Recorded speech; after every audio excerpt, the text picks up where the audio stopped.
ಸಮಸ್ತ ಕರುನಾಡಿನ ಎಲ್ಲ ಆತ್ಮೀಯ ಕುಲಬಾಂಧವರಿಗೆ, ಕುಲಬಾಂಧವರ ವೇದಿಕೆ ವಾಹಿನಿಯ ವೀಕ್ಷಕರಿಗೆ ನಮಸ್ಕರಿಸ್ತಾ, ಏನು ಪ್ರತಿಷ್ಠಿತ ಕಲ್ಪತರು ಜಿಲ್ಲೆಯ ಪ್ರೀತಿಯ ನಮ್ಮ ಭೀಷ್ಮ ಅಂತಲೇ ನಾನು ಅವ್ರನ್ನ ಕರಿತಾ ಇದ್ದೆ. ರಾಜ್ಯ ಮಟ್ಟದಲ್ಲಿ ಇವತ್ತೇನಾದರೂ ಒಂದು ಸಂಚಲನ ಆಗಿದೆ, ಎಲ್ಲಿ ಅನ್ಯಾಯ ಆಗಿದೆ ಅಲ್ಲಿ ಅದಕ್ಕೆ ನ್ಯಾಯವನ್ನು ಕೊಡಿಸುವಲ್ಲಿ ಕಾಣದ ಕೈ ಕೆಲಸ ಮಾಡುವ ಹಾಗೆ ಮಾಡುವಂಥ ಧೀಮಂತ ನಾಯಕರು ನಮ್ಮ ಹೃದಯವಂತರು ಮಧುಗಿರಿ ಶಿವಕುಮಾರ್ಜಿಯವರು. ರಾಜ್ಯ ಮಟ್ಟದಲ್ಲಿ ಅವರದೇ ಆದ ಒಂದು ಶಕ್ತಿ ಇದೆ. ಆ ಶಕ್ತಿಯ ಜೊತೆಗೆ ಕೈ ಜೋಡಿಸಿದರೆ ಮುಂದಿನ ದಿನಗಳಲ್ಲಿ ರಾಜ್ಯ ಏನು ಅನ್ಯಾಯ ಆಗ್ತದೆ ಅದನ್ನು ಪ್ರತಿಭಟಿಸುವಂಥ ಶಕ್ತಿ ಮಧುಗಿರಿ ಶಿವಕುಮಾರ್ಜಿಯವ್ರಿಗಿದೆ. ಮೊನ್ನೆ ನಡೆದಂಥ ಒಂದು ಘಟನೆ ಕೂಡ ನೀವು ಆಲ್ರೆಡಿ ಸವಿತಾ ಬಂಧುಗಳು ನೋಡಿರ್ಬೋದು. ಚುನಾವಣೆಯ ಅಡ್ಮಿನಿಸ್ಟ್ರೇಟರ್ನ ಈವರೆಗೂ ಯಾರೂ ಆ ಒಂದು ಕಾರ್ಯಕ್ಷೇತ್ರದಲ್ಲಿ ಕಾರ್ಯವನ್ನು ನಿರ್ವಹಿಸಲಿಕ್ಕೆ ಸಾಧ್ಯ ಆಗಿರಲಿಲ್ಲ. ಅಂಥ ಒಂದು ಅದ್ಭುತವಾದ ಕಾರ್ಯವನ್ನು ಮಧುಗಿರಿ ಶಿವಕುಮಾರ್ಜಿಯವರು ಅವರ ಪ್ರಿಯ ಶಾಸಕರಿಗೆ ನಾನು ವಂದನೆಗಳನ್ನು ಅರ್ಪಣೆ ಮಾಡಬೇಕು. ಸಮಾಜ ಅಂದರೆ ಅವರು ಅತಿ ಹೆಚ್ಚು ಒಲವನ್ನು ಕೊಟ್ಟು ಆ ಒಂದು ಕಾರ್ಯವನ್ನು ಮಧುಗಿರಿ ಶಿವಕುಮಾರ್ ಜೊತೆ ಕೈ ಜೋಡಿಸಿ ಮಾಡಿಕೊಟ್ಟಿದ್ದಾರೆ. ಅಂದರೆ ಇವಾಗ ಅವ್ರನ್ನ ಮುಂದೆ ಇಲ್ಲ, ಆದರೂ ಕೂಡ ನಾನು ಅವ್ರನ್ನ ಸ್ಮರಣೆ ಮಾಡ್ತಿದ್ದೀನಿ. ಸವಿತಾ ಸಮಾಜಕ್ಕೆ ನ್ಯಾಯ ಕೊಡುವಲ್ಲಿ ಈ ಮಧುಗಿರಿ ಭಾಗದ ಶಾಸಕರು ಕೂಡ ಕೈ ಜೋಡಿಸಿರ್ತಾರೆ. ಅವ್ರಿಗೂ ಕೂಡ ನಾನು ತುಂಬ ಹೃದಯದ ಧನ್ಯವಾದಗಳನ್ನು ಹೇಳ್ತಾ, ನಮ್ಮ ಪ್ರೀತಿಯ ಮೂಲ ಕ್ಷೌರಿಕ ಮಧುಗಿರಿ ಶಿವಕುಮಾರ್ಜಿಯವರು ಕ್ಷೌರಿಕ ವೃತ್ತಿ ಅಲ್ಲದೆ ಧಾರ್ಮಿಕ ವೃತ್ತಿಯಲ್ಲೂ ಕೂಡ ಅವರು ಎಲ್ಲ ಮನುಕುಲಕ್ಕೆ ಒಳಿತಾಗುವ ಕೆಲಸಗಳಲ್ಲಿ ಪಾಲ್ಗೊಂಡು ಈ ದಿನ ಅವರು ಪ್ರತಿಯೊಬ್ಬ ಮನುಷ್ಯನ ಜೀವನದಲ್ಲಿ ಒಂದು ಕನಸಿರುತ್ತೆ. ಆ ಕನಸು ಒಂದು ಮನೆಯನ್ನು ಕಟ್ಟಬೇಕು ಅಂತಕ್ಕಂಥದ್ದು.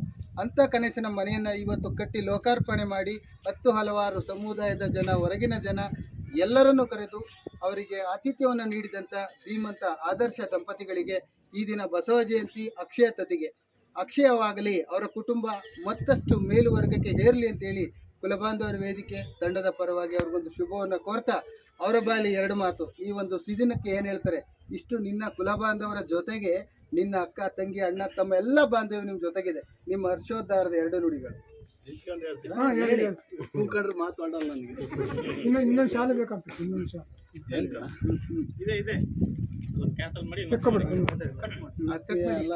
ಸವಿತಾ ಬಂಧುಗಳೇ, ಯಾಕೆಂದರೆ ಎಲ್ಲ ಮನುಷ್ಯನ ಜೀವನದಲ್ಲಿ ಪ್ರತಿದಿನನೂ ಸಂಪಾದನೆ ಮಾಡೋದು ಇದ್ದೇ ಇರ್ತದೆ. ನನ್ನ ಸಂಪಾದನೆ ಏನು ಅಂತ ನನಗೆ ಇವತ್ತು ಗೊತ್ತಾಗೈತೆ. ಯಾಕಂದ್ರೆ ಈ ಸಂಪಾದನೆ ಮಾಡೋಕ್ಕೆ ಇಡೀ ಜೀವಮಾನ ಎಲ್ಲ ನಾನು ಕಷ್ಟಪಟ್ಟಿದ್ದೀನಿ. ಸಂಪಾದನೆ ಅಂದರೆ ಬರೀ ದುಡ್ಡೇ ಅಲ್ಲ, ಬೇರೆ ಎಲ್ಲ ಲೆಕ್ಕಕ್ಕೆ ಬರುತ್ತೆ ಅಂತ ಇವತ್ತು ನನಗೂ ಅರ್ಥವಾಗೈತೆ. ಹಾಗಾಗಿ ಈ ಸಮಾಜದ ವಿಚಾರದಾಗ ಹಗಲು ರಾತ್ರಿ ಎಂದು ಓಡಾಡಿದ್ದೀನಿ, ಕೆಲಸ ಮಾಡಿದ್ದೀನಿ, ಮುಂದೂ ಮಾಡ್ತೀನಿ. ಯಾವುದೇ ಅಧಿಕಾರ ಇನ್ನೊಂದು ಮತ್ತೊಂದು ಆಸೆ ಪಡ್ದೇನೆ. ಹಾಗಾಗಿ ಈ ವೃತ್ತಿಯಲ್ಲಿ ನಾನು ಸುಮಾರು ದಿವಸದಿಂದ ಮುಂದುವರ್ಕೊಂಡು ಬಂದಿದ್ದೀನಿ. ಈಗ ಮಾಡ್ತಾ ಇಲ್ಲ, ಯಾಕೆ ಅಂದರೆ ಕೊರೋನಾ ಬಂದಾಗ ಬಿಟ್ಬಿಟ್ಟಿದ್ದೀನಿ. ಇನ್ನು ಮುಂದೆ ಮುಂದುವರಿಸ್ಬೇಕು, ಯಾಕೆಂದರೆ ಈಗ ಸಮಸ್ಯೆ ಮತ್ತೆ ಶುರುವಾಗೈತೆ. ಈಗ ಹಂಗಾಗಿ ಮತ್ತೆ ಶುರು ಮಾಡಬೇಕು. ಆದರೂ ಸಮಾಜ ಸೇವೆನ ಅದು ಒಂದು ಸಂಸಾರ ಅಂದ್ಕೊಂಡಿದ್ದೀನಿ.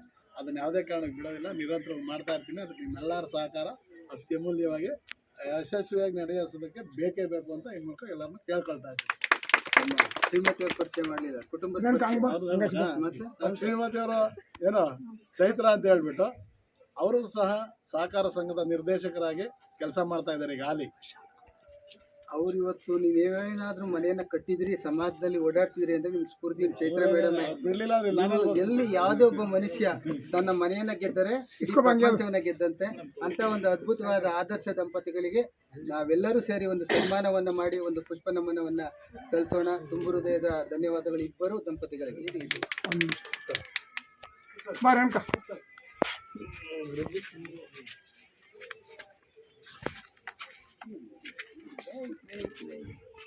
ಸೈಡಲ್ಲೂ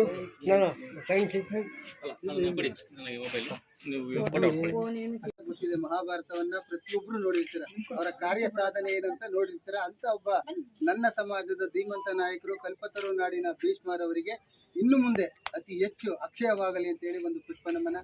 ಶತಮಾನಂ ಭವತಿ ಸತಾಯು ಸೇವೆ ಕನಸು ನನಸಾಗಲಿ. ಎಲ್ಲವೂ ನಡೀತಾರೆ. ಚೈತ್ರ ಶಿವಕುಮಾರ್ ಅವ್ರಿಗೆ, ಚೈತ್ರ ಶಿವಕುಮಾರ್ ಅವ್ರಿಗೆ, ಚೈತ್ರ ಶಿವಕುಮಾರ್ ಅವ್ರಿಗೆ. ಸ್ವಲ್ಪ ಕೆಳಗೆ ಡೌನ್ ಮಾಡಿ, ಸೈಡಿಂದ ನೋಡಿ, ಈ ಕಡೆ ನೋಡಿ.